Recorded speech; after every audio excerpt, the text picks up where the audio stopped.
La Tribune présente le 18-19 d'Edwige Chevrillon. Vous êtes bien dans le 18-19 après le show Donald Trump à Davos. La question est de savoir que peut faire l'Union européenne. Est-ce qu'elle peut bloquer notamment les GAFAM qui réalisent quand même près de 260 milliards d'euros de chiffre d'affaires chez nous. Mais en même temps, on voit bien qu'on ne peut pas s'en passer. Enfin, du moins, c'est la question que je vais poser à mes invités. Gilles Babinet, qui est entrepreneur, président de la mission Caféia. Bonsoir Gilles, merci d'être là. Vous êtes alors... On va dire que vous l'êtes encore digital champion de la France au niveau de l'Union européenne, même si vous avez le titre, mais pour l'instant la mission est un peu en suspens, en suspens, pardon. Il n'y a pas de suspense. Et pourquoi ? Parce que il n'y a pas de discussion digitale à Bruxelles ? Si, il y en a bien sûr. Il y a des gens très compétents là-bas, mais il se trouve que le programme auquel j'appartiens, même si j'avais été renouvelé il y a quelques années, est beaucoup moins actif qu'il ne l'était auparavant. Oui, c'est déjà un peu révélateur, hein, c'est pour ça que j'insiste là-dessus. À mes côtés, à vos côtés, Fred Simotel, qu'on connaît bien, le donc responsable technologie de BFM Business. Bonsoir Fred. Bonsoir Edwige. Merci d'être là, beaucoup de questions à vous poser. Juste, vous me disiez quelque chose en off, mais on va le dire en on. Hein. À Davos, donc là, vous avez il y a 4 jours, ça finit demain, il y a une espèce de grande garden party. Vous aviez un chiffre justement sur le digital très intéressant, allez-y. C'est selon un site, alors c'est une plateforme qui enregistre les réservations d'escorte, on va dire, qui augmente de 4000% durant Davos. 4000% durant Davos. Ouais. Un commentaire, Gilles Babinet ? Je ne suis pas excessivement compétent sur ce sujet. Oui. Non, mais c'est quand même spectaculaire. Oui, bah voilà. Il y a des affaires. Quand on le met en valeur, c'est un peu plus petit. Ça passe de 2 à 79. Ouais. Ah, plus sérieusement, on voit bien que la grande question, c'est savoir si parce qu'appuyer là où ça fait mal et là où ça ferait mal, notamment pour Donald Trump, pour l'économie américaine, c'est si on dit aux GAFA, maintenant c'est simple, vous venez plus sur l'Union, sur le marché européen. Est-ce que c'est possible, envisageable, quand on voit que le divertissement, quand on voit Facebook, YouTube, Instagram, quand on voit Amazon, Google, Microsoft, puis évidemment Visa, Mastercard pour tout ce qui concerne les paiements. Qu'est-ce qui serait possible de faire ? Comment vous voyez une riposte possible ?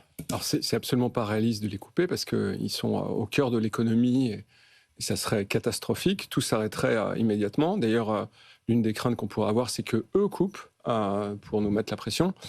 Et dans la mesure où on a tout vu, on peut aussi voir ça. En revanche, je pense que quelque chose qui pourrait avoir du sens, c'est de mettre des taxes graduellement. Ça renchérirait, ça créerait de l'inflation. On va voir sur ce qu'on peut faire juste. Moi, je voudrais d'abord, c'est de mesurer l'impact. Est-ce qu'on peut dire, parce que certains utilisent ces expressions, c'est qu'en fait, l'Europe est une colonie numérique des États-Unis ? Oui, on peut le dire, et c'est le cas. Le niveau de dépendance est absolument dramatique. C'est-à-dire qu'on s'est mis progressivement dans une situation où si ils voulaient, entre guillemets, nous faire chanter ou nous obliger à signer des traités, ils peuvent arrêter l'économie européenne. Pourquoi ? Parce que juste si vous coupez les systèmes de paiement, il ne se passe plus grand-chose en réalité. Si vous rajoutez à ça les messageries instantanées, les emails, les services de cloud, les services d'infrastructure, de logiciels professionnels, les ERP, là, il ne se passe vraiment absolument plus rien. Alors, évidemment, c'est une extrémité auquel personne ne songe sérieusement, mais...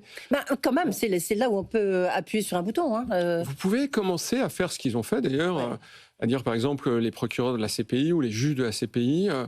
la Cour pénale internationale perdent leur mail, la Cour pénale internationale, perdent leur accès de paiement. Là-dessus, ils ont eu manifestement des discussions avec la juge qui est en charge de rejuger en appel Marine Le Pen et le département d'État américain où l'ambassade a mis clairement la pression sur cette juge. Frédéric Simotel. Oui, on a plusieurs exemples. D'abord, expliquez-nous, comment on est dépendant.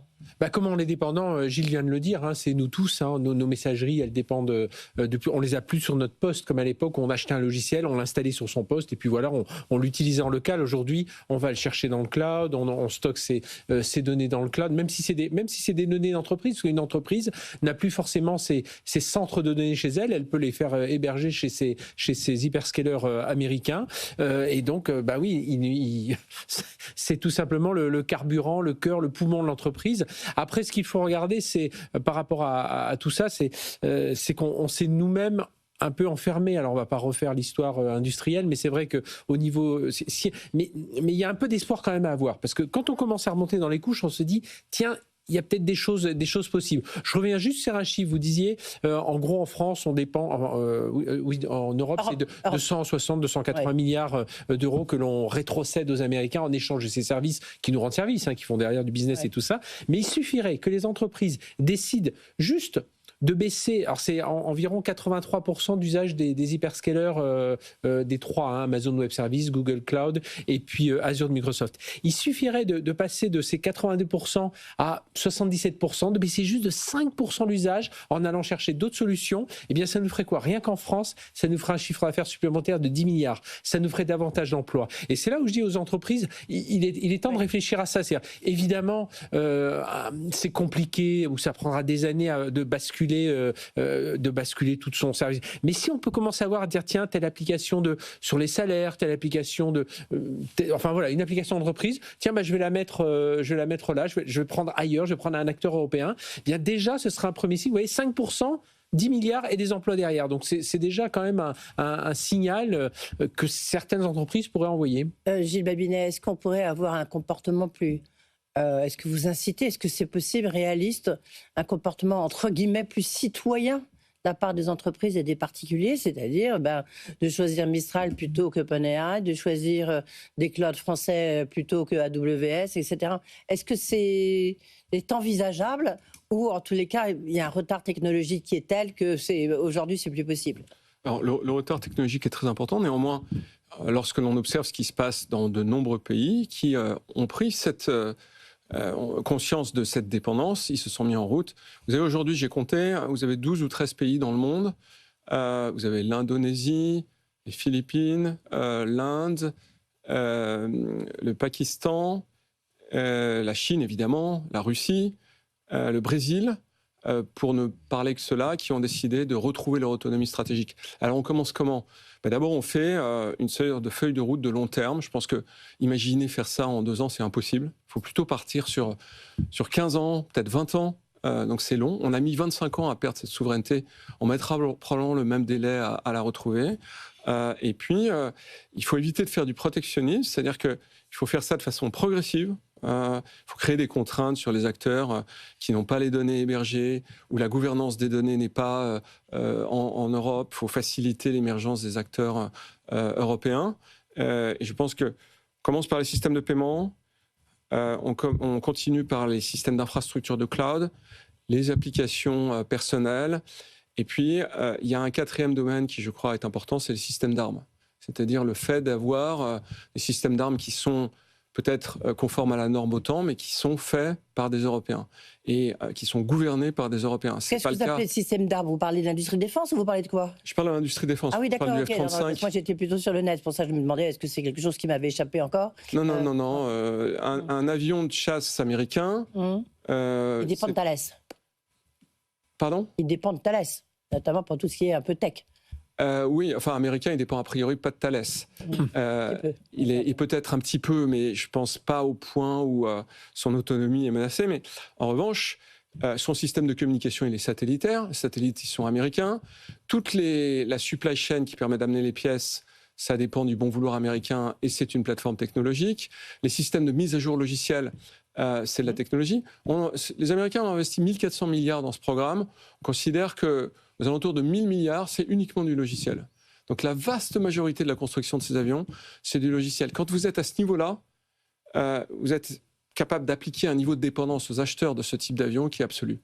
C'est toute la difficulté. À commencer par le Danemark, qui est un gros acheteur du F-35. C'est ce que je voulais dire des F-35. C'est toute la difficulté d'avoir une industrie d'armement européenne et d'avoir une défense européenne. Et c'est pour ça que vous voyez des Allemands, des Danois, des Polonais acheter des F-35 plutôt que d'acheter des Rafales, parce que justement, ils sont dépendants de ces logiciels dont vous parlez et dépendants des mises à jour de ces logiciels.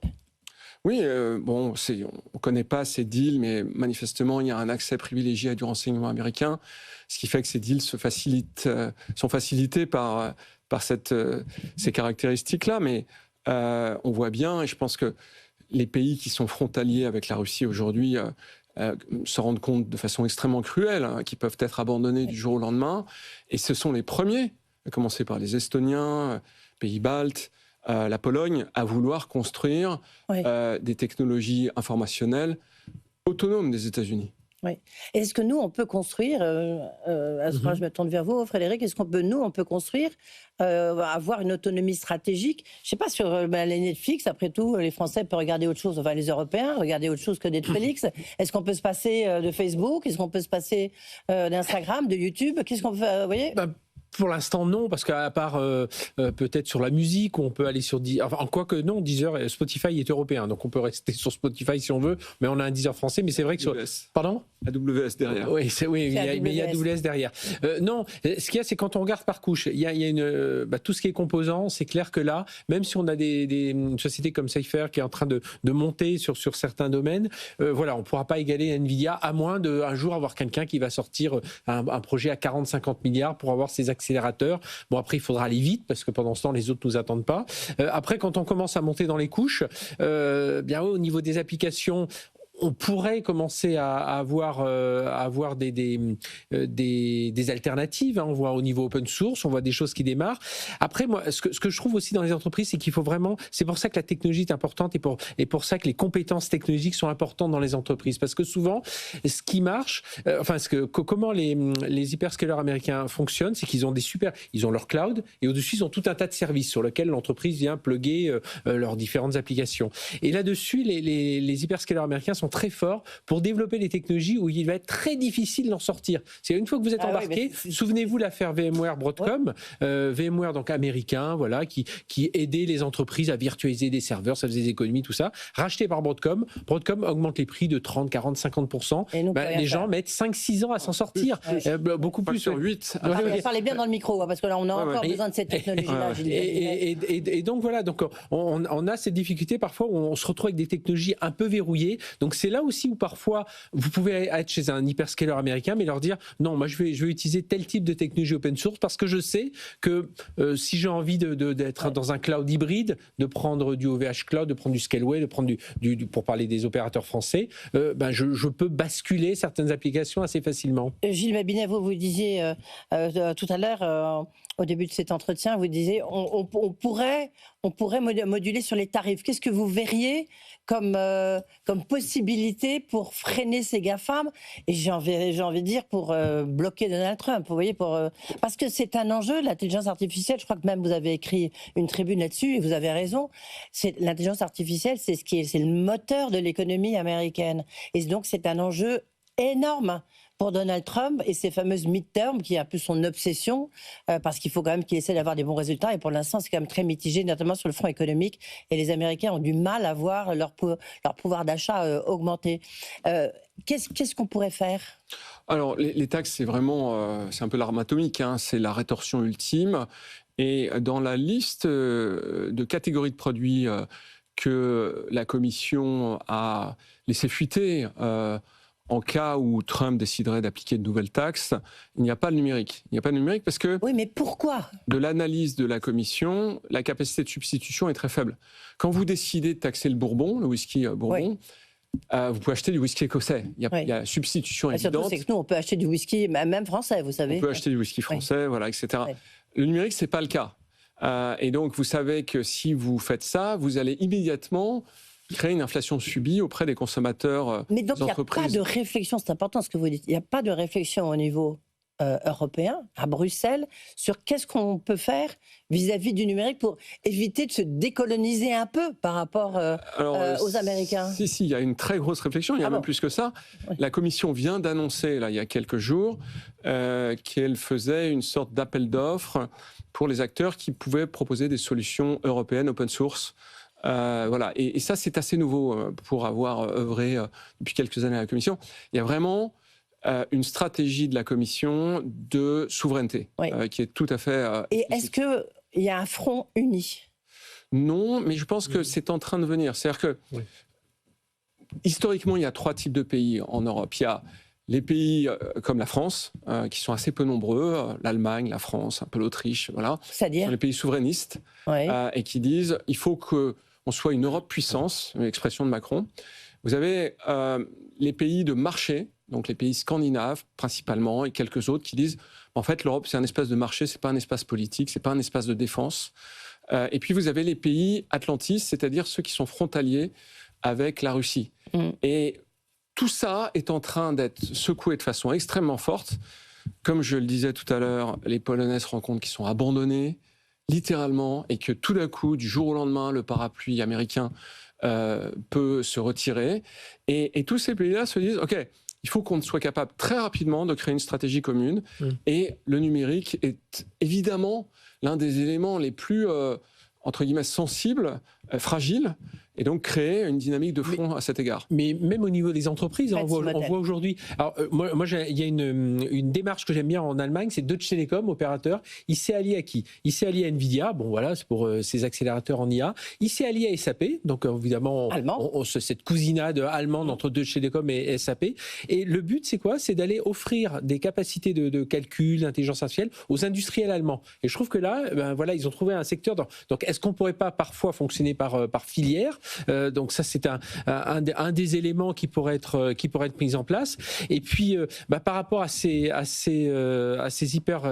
hyperscalers américains, enfin, j'en vais toujours, hein, cet aspect technologique où il faut avancer. Oui, allez-y, non où il faut avancer plus vite. Est-ce qu'on a les puces? Parce que nous, le problème, on n'y a pas des puces. Enfin, en Europe, on ne fabrique pas de puces. On a des petits, on a des ciphers là dont je parlais tout à l'heure, voilà, mais on n'a pas. Et il faudrait, si on voulait vraiment y aller, il faut 40-50 milliards d'investissements. On a évidemment un acteur important, ASML, hein, une spin-off de Philips à l'époque, qui fait des immenses machines. Hein, c'est des machines qui font la taille d'un poids lourd. Il faut 6 mois pour les paramétrer, 6 mois pour les installer. Donc ça prend déjà du temps d'installer tout ça. Bon, ses plus gros clients, c'est TSMC, Samsung et Intel, allemands, coréens et chinois. Voilà, lui, aujourd'hui, il n'a pas de clients potentiels européens. Donc là, peut-être, mais là, ça demande. Enfin, pour moi, là, à ce niveau-là, ça demanderait beaucoup trop d'investissements. Vaut mieux parier sur les couches un peu plus hautes aujourd'hui et chercher à offrir des alternatives aux entreprises plutôt que à s'attaquer au plus bas. Pardonnez-moi, j'ai l'esprit d'escalier. C'est la fin de semaine. Vous disiez que peut-être que chacun, les entreprises, nous, les États peuvent avoir peut-être un comportement qui soit plus responsable. En même temps, je ne sais pas si vous avez vu que même l'éducation nationale vient de signer avec Microsoft. Mais oui, mais on a vu que je crois que c'est Bercy qui signe avec Palantir. Oui, alors. Donc, mais c'est ça qui va pas. Alors pour la DGSI, ils rétorquent aujourd'hui que c'est juste une phase de migration. Ils ont été obligés de re-signer pour un temps court pour pouvoir migrer plus tard. Bon, on verra sous 2 ans. Mais l'éducation nationale, on se dit non, là c'est pas possible. Il y a des solutions open source qui arrivent. L'éducation nationale, alors ça fait tourner l'éducation nationale, mais enfin voilà, là c'est des choix, on peut pas les comprendre aujourd'hui quand on parle de souveraineté. Gilles Babinet. En fait, ce que dit Frédéric est parfaitement exact, et le sujet c'est d'avoir une culture, comprendre que la technologie c'est important. D'ailleurs, objectivement, je vais faire un peu de publicité pour quelque chose qui n'est pas commercial, qui est Café IA. Ouais, mais j'allais y venir. L'idée c'est vraiment de dire, on doit comprendre à quel point la technologie désormais est quelque chose qui est partout dans nos vies, et avoir une culture commune. Si le ministère de l'Éducation nationale re-signe, c'est que, en fait, il n'y a pas une compréhension au cabinet, au niveau du ministre, de l'enjeu stratégique que ça représente. Et voilà, c'est comme ça, et il faut s'y faire. Non, on ne peut pas être passif. Non, ce que je veux dire, c'est qu'il faut prendre acte de ça et passer à l'action. Moi, je ne suis pas passif, hein, je fais des cafés IA toute la journée. Alors, en 2 mots, c'est quoi Café IA? Café IA, c'est de la médiation à très grande échelle populaire. On va partout en France, dans les territoires, pour parler d'intelligence artificielle. Et on ne vient pas en disant c'est super l'intelligence artificielle. On vient en disant créons un débat sur ce sujet. Il y a du pour, il y a du contre. Vous avez des questions. L'objectif, c'est vraiment de sortir de la superstition. C'est-à-dire les gens ont lu des trucs à droite, à gauche, souvent pas très justes. Et on leur dit ok, voilà, ça c'est des sources sérieuses. Appuyez-vous là-dessus plutôt que de croire que je ne sais quoi. Ouais. Mais ça y est, je pense qu'il faut descendre encore plus bas aussi pour avoir vraiment cette culture ADN importante. Je vous donne juste un exemple. J'étais au CES à Las Vegas il y a quelques jours. On a essayé les robots taxis. Vous savez, ça marche extraordinairement bien. On discute avec des vrais chauffeurs, avec des chauffeurs de taxi humains là-bas. Qu'est-ce qu'ils nous disent? Ils sont pas contre. Ils disent bah oui, c'est la technologie. Il va falloir qu'on apprenne à vivre avec hybride. Vous êtes en France, je ne parle pas d'un débat avec un chauffeur taxi. Mais chez eux, ça y est, l'ADN, c'est la tech est là, il faut faire avec, on a notre métier qui va évoluer. Et nous, on n'en est pas encore là, on est encore à se battre, à dire, ah ben nous, vous voyez, nous, l'autre jour, je lisais un article sur les algorithmes. Ah, voyez, nous, vraiment, ce que l'on fait aujourd'hui culturellement, c'est anti-algorithme. Enfin, on peut pas entendre ça aujourd'hui. Il faut vraiment qu'on change notre logiciel. Pardonnez-moi, je vous interromps, mais parce qu'il y a un point important quand même. C'est est-ce qu'il y a une menace sur l'éclatement de la bulle de l'intelligence artificielle quand on voit les milliards, centaines de dollars, de milliards de dollars qui sont déversés, qui sont investis rien que sur OpenAI, quand on voit que les pertes d'OpenAI, je crois du reste, j'ai même fait un post là-dessus, Gilles Babinet, au 3e trimestre 2025, c'est 12 milliards de dollars. Au quatrième. Au quatrième. Sur un trimestre. Et lorsque vous voyez aussi qu'il y aurait, avant que OpenAI soit rentable, selon une étude de Deutsche Bank, 145 milliards de dollars. Je dis bien 145 milliards de dollars. C'est complètement dingue. Est-ce qu'il n'y a pas cette bulle IA, est-ce qu'elle ne va pas éclater quand même Oui, je pense malheureusement que OpenAI est l'un des bons candidats. Parce que pour tout un tas de raisons, ils sont en train de perdre des parts de marché de façon très importante. Anthropic passe... Sur quoi ? En fait, ils ont une stratégie trop généraliste. Anthropic s'est concentré sur un certain nombre de sujets, dont le code informatique. Alors, Anthropic, il faut que tout le monde puisse comprendre. Hein. C'est leur concurrent, c'est l'un de leurs concurrents. D'accord, ok. Gemini de Google. Oui. Voilà. Et alors, on va dire qu'il y a 3 très grands acteurs. Je ne sais pas si vous êtes d'accord avec ça. Gemini de Google, effectivement. Ouais.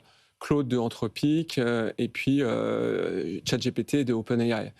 Et en fait, quand on observe les parts de marché, Gemini est passé de 0 à 650 millions d'utilisateurs en l'espace de 8 mois, ce qui est quand même assez extraordinaire. Oui, le succès est incroyable. Ça. Et Claude, qui était très loin derrière ChatGPT, l'a dépassé. Et donc, ça met le leader dans une situation très inconfortable où il n'est plus leader en réalité. Ces modèles ne sont plus les meilleurs modèles, c'est Gemini 3.2. Et au-delà de ça, les chiffres sont absolument dantesques. On parle et donc, alors, j'ai envie de dire, mouillez-vous, Gilles Babinet, est-ce que vous voyez, lorsqu'on voit et la chute d'NVIDIA aussi, mais bon, voilà, la probabilité qu'il y ait un accident de parcours s'accroît de façon extrêmement significative.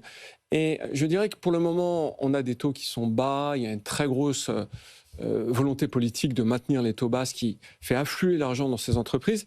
Si par hasard ça cesse, ça va être le bain de sang. Ouais. Moi, je pense à un essoufflement, l'éclatement du bilan. Parce que... C'est Gilles Babinet qui l'a dit, c'est pas moi. Mais parce qu'il y a quand même, il y a tout un circuit, pas très vertueux, mais voilà, Nvidia investit dans OpenAI, qui investit dans Oracle, et Oracle achète du Nvidia. Ça tourne toujours. Les grands investisseurs, les BlackRock et tout ça, ce sont tous les mêmes. Non, ce que je pense pour OpenAI, par contre, parce qu'il y a un analyste qui a dit, il les voit en faillite d'ici 18 mois. Je pense pas à la faillite pour OpenAI. Par contre, je pense qu'ils sont mal partis pour rester dans des grands modèles généralistes tels qu'on le connaît aujourd'hui. Je pense qu'ils vont avoir plus une stratégie peut-être un peu plus à la Mistral, avec des stratégies beaucoup plus, avec des modèles plus petits, ciblés pour des secteurs technologiques. C'est peut-être là où ce sera la sortie pour eux. Donc ça veut dire moins d'argent investi. Ça veut dire des plus petits modèles vers des secteurs beaucoup plus pointus. Mais avoir le modèle généraliste, là on se rend compte que ils ne sont pas Google derrière à toute son... OpenAI, ils n'ont pas d'infrastructure, ils s'appuient sur du Microsoft. Google a la sienne. Claude s'appuie beaucoup sur de l'Amazon et a beaucoup d'investissement. C'est notamment le problème de Mistral. C'est un petit peu plus pessimiste que Frédéric, parce que les engagements financiers d'OpenAI sont pris pour certains jusqu'à 2030. Et pour que ça se passe bien, il faut qu'il y ait une croissance du chiffre d'affaires et de la rentabilité qui est quasi exponentielle. Et je ne pense pas que ça se passera en réalité. Et donc, même s'ils décidaient de changer de modèle d'affaires, et ce qui serait raisonnable d'aller sur des modèles spécialisés, ils sont malgré tout engagés sur un modèle qui n'est pas tenable. Donc, de ce fait, je pense que c'est extrêmement complexe. Et pourquoi les analystes envisagent un dépôt de bilan ? Parce que un dépôt de bilan ? Microsoft ne peut pas les acquérir. Oui. Si vous voulez, vous avez un enjeu antitrust majeur. C'est-à-dire que si Microsoft se met à les acquérir, tout de suite, les autorités de la concurrence américaine, la FTC, leur tombent dessus et c'est compliqué.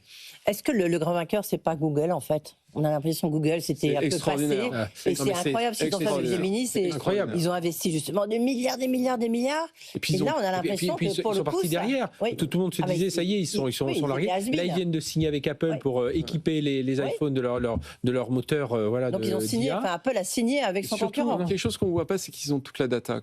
Ils ont beaucoup plus de data qu'aucun autre. Ils ont toute la data. Ils ont notre data. Ils ont votre data et puis, alors, comme les autres, mais eux un peu plus, ils savent aussi repérer très vite les excellentes compétences et savoir un peu bien les verrouiller. Alors, les autres aussi, mais Google ont la chance de les avoir en équipe beaucoup plus importante et puis de ne pas jouer un peu, parce que dans certaines entreprises, il y a pas mal de guerre des chefs. Chez Google, on essaie de mettre tout le monde au carré. Bref, en conclusion, messieurs, Gilles Babinet, on peut pas toucher à la tech pour contrer Donald Trump, les ambitions de Donald Trump. On peut pas, on n'a pas les moyens en tous les cas. Nous, on doit y aller, et on doit y aller.